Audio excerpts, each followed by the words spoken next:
ఆంధ్రజ్యోతి ప్రేక్షకులందరికీ శ్రీ విశ్వావసునామ సంవత్సర ఉగాది శుభాకాంక్షలు. నవనాయక ఫలితాలు ఏ విధంగా ఉండబోతున్నాయి? తెలుగు రాష్ట్రాల గ్రహస్థితి ఎలా ఉండబోతోంది? భారతదేశ పరిస్థితి ఎలా ఉండబోతోంది? ప్రపంచ దేశాల పరిస్థితులు ఎలా ఉండబోతున్నాయి? దీనితో పాటుగా ద్వాదశ రాశుల ఉగాది పంచాంగ ఫలితాలు ఎలా ఉండబోతున్నాయి అనే విషయాలు ప్రముఖ ఆధ్యాత్మికవేత్త, పంచాంగకర్త బ్రహ్మశ్రీ చిలకమర్తి ప్రభాకర చక్రవర్తి శర్మ గారు మనతో పాటు ఉన్నారు. వారిని అడిగి మరిన్ని విషయాలు తెలుసుకుందాం. నమస్తే గురువుగారు. నమస్కారం అమ్మా. ముందుగా మీకు ఉగాది శుభాకాంక్షలు. మీకు ఏబిఎన్ ఛానల్ ప్రేక్షకులందరికీ కూడా శ్రీ విశ్వావసునామ సంవత్సర ఉగాది శుభాకాంక్షలు. గురువుగారు, ముందుగా అసలు ఉగాది అంటే ఏంటి, ఎటువంటి నియమాలు పాటించాలి అంటే ఏం చెప్తారు? ఉగాది అంటే యుగమునకు ఆది ఉగాది అయింది. మనకి బ్రహ్మదేవుడు ఈ సృష్టిని ప్రారంభించేటప్పుడు మనకి ఒక్కొక్క యుగానికి యుగ ప్రారంభం ఉంది.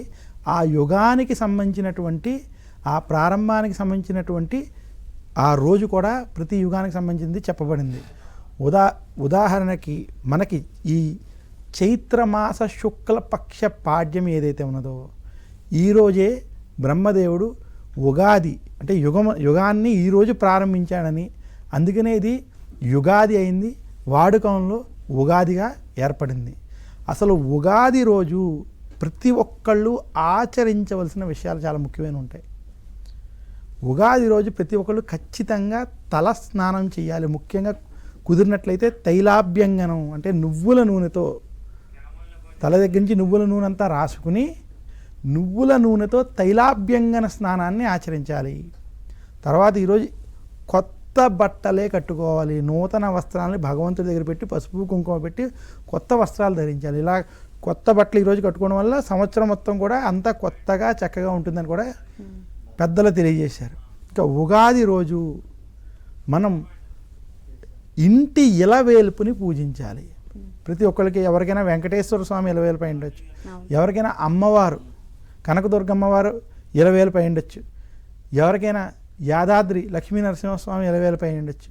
ఇలా ఎవరికి ఏ ఇలవేల్పు ఉన్నారో, కొంతమందికి సత్యనారాయణ స్వామి, అలా ఆ ఇలవేల్పుని ఈరోజు ఖచ్చితంగా పూజించి ఉగాది పచ్చడి ఏదైతే షడ్రుచులతో మనం చేసుకుంటాం అది భగవంతుడికి నివేదన చేసి పెద్దల ఆశీస్సులు పొంది ఈరోజు ఈ కార్యక్రమాలన్నీ చేసి ఖచ్చితంగా ఉగాది రోజు పంచాంగ శ్రవణాన్ని చేయాలి. పంచాంగ శ్రవణం ఈరోజు చేయడం చేత మీకు ఈ సంవత్సరం మొత్తం కూడా శుభాలు కలుగుతాయనేటువంటిది శాస్త్రం తెలియజేసింది. ఉగాది అంటే యుగమునకు ఆదని, ఉగాది రోజు ఈ పనులు కనుక ఆచరించినట్లయితే మనకి శుభాలు కలుగుతాయని శాస్త్రం తెలియజేసింది.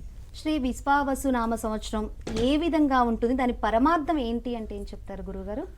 శ్రీ విశ్వావసునామ సంవత్సరం అంటే సమృద్ధిగా ఉండేటువంటిది. ఈ సంవత్సరం ప్రతి ఒక్కరి దగ్గర ధనముతో సమృద్ధి కలిగి ఈ విశ్వం అంతా ఉంటుంది. ఎవరికి ఎటువంటి లోటు ఉండదని ఈ సంవత్సరం అర్థం. శ్రీ విశ్వావసునామ సంవత్సరంలో ఎవరైనా జన్మించినట్లయితే వారికి ఎటువంటి వాటికి లోటు లేకుండా జీవితం అంతా ఉంటుందని కూడా ఈ సంవత్సరంలో పుట్టినటువంటి పిల్లలకి చెప్తూ ఉంటారు. అంటే అన్నీ సమృద్ధిగా దొరికేటువంటి సంవత్సరం శ్రీ విశ్వావసు నామ సంవత్సరం. ఈ సంవత్సరంలో మనం ప్రతి సంవత్సరం ఉగాది రోజు ఆ సంవత్సర నామాన్ని బట్టి కొన్ని దానములు చేయాలని శాస్త్రం చెప్పింది. శ్రీ విశ్వావసు నామ సంవత్సరానికి ధాన్యములు దానం ఇస్తే విశేషమైన పుణ్యఫలం లభిస్తుందని శాస్త్రం. అంటే ధాన్యాన్ని కనుక కొనుక్కుని ఉగాది రోజు కానీ కుదరని పక్షులు ఇంకా ఏ రోజైనా ఈ సంవత్సరంలో కనుక దానం ఇచ్చినట్లయితే దానికి విశేషమైనటువంటి ఫలితం ఉంటుంది. అందుకనే ఇది శ్రీ విశ్వావసునామ సంవత్సరం మనకి చాలా శుభాలను ఇచ్చే సంవత్సరం. గురుగారు, శ్రీ విశ్వావసునామ సంవత్సరంలో నవనాయకుల ఫలితాలు ఏ విధంగా ఉన్నాయి, అదేవిధంగా మన రాష్ట్రాల పరిస్థితి ఏ విధంగా ఉంది, దేశాల పరిస్థితి ఏ విధంగా ఉంది, ప్రపంచాల పరిస్థితి ఏ విధంగా ఉంది అంటే ఏం చెప్తారు? చక్కటి ప్రశ్న మాది. మనం ఉగాది రోజు పంచాంగ శ్రవణం చేసేటప్పుడు ముందుగా నవనాయక ఫలితాలతోటి పంచాంగ శ్రవణాన్ని ప్రారంభం చేసుకుంటాం. నవనాయక ఫలితాలు ఎందుకంటే ఎప్పుడూ మనం మన దేశం గురించి, ప్రపంచం గురించి దేశము, రాష్ట్రము, ప్రపంచం ఇవన్నీ కూడా శుభముగా ఉండాలనేటువంటి సంకల్పంతో వాటి పరిస్థితులు తెలుసుకుంటాం. తర్వాత మన రాశుల యొక్క పరిస్థితి తెలుసుకుంటాం. దీన్ని బట్టే మనం మన యొక్క ప్రణాళికని ఉగాది నుంచి చేసుకుంటాం. అసలు ఉగాదిలోనే ఈ పంచాంగ శ్రవణంలో ఉన్నటువంటి దాగి ఉన్న రహస్యం ఏమిటంటే, మన ఇంటిలో నలుగురున్నా 10 మంది ఉన్నా అందులో కొంతమందికి ఆ సంవత్సరం బాగుంటుంది, కొంతమందికి బాగుండదు. బాగున్న వాళ్ళు ఎవరికైతే బాగోలేదో వాళ్ళని జాగ్రత్తగా చూసుకోవడం, బాగోలేని వాళ్ళు బాగున్న వారి గ్రహస్థితిని బట్టి వాళ్ళని అనుసరించడం, ఇలాంటి ప్రణాళిక ద్వారా ముందుకెళ్ళడం చేత అందరూ శుభ ఫలితాలు పొందుతారనేటువంటి ఒక అంతరార్థం కూడా ఉంది. ఇక నవనాయక ఫలితాలకు మనం ఈ సంవత్సరం చూసుకున్నట్లయితే, ఈ సంవత్సరం ఉగాది చైత్రమాస శుక్లపక్ష పాడ్యమి ఆదివారం రోజు వచ్చింది. అందువల్ల ఈ సంవత్సరానికి అధిపతి రాజు రవి అయినాడు. ఇదే కాకుండా నవనాయకులలో రవి 4టికి ఆధిపత్యం, అంటే రాజు రవి, సేనాధిపతి, అర్ఘ్యాధిపతి, మేఘాధిపతి, ఈ 4టికి రవియే రాజుగా ఉన్నాడు. ఇక మంత్రి చంద్రుడై ఉన్నాడు.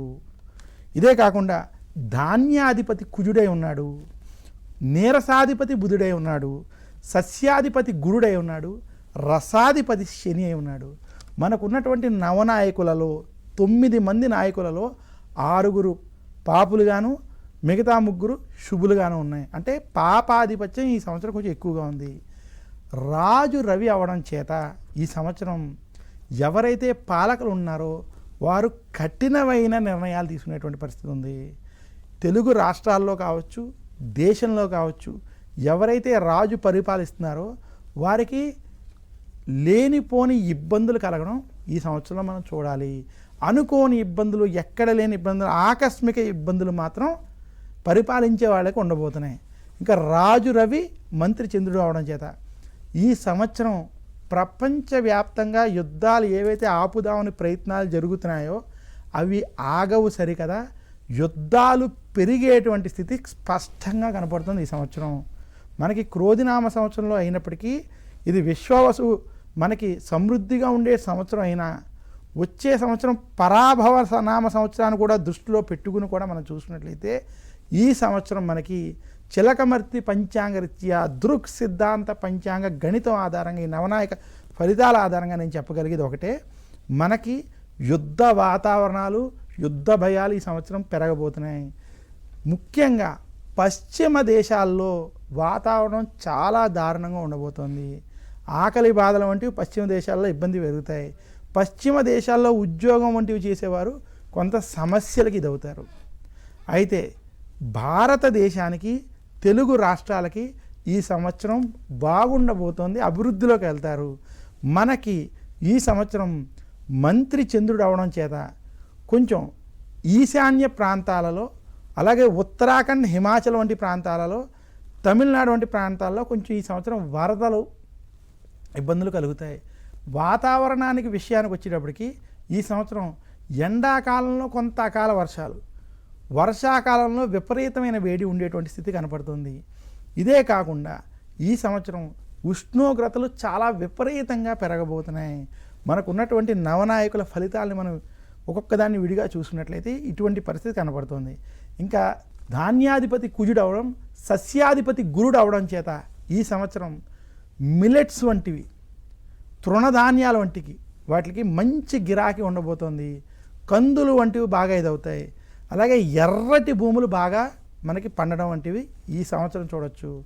ఇంకా తెలుగు రాష్ట్రాలలో రాజకీయ నాయకుల మధ్య భేదాభిప్రాయాలు అధికంగా ఉంటాయి.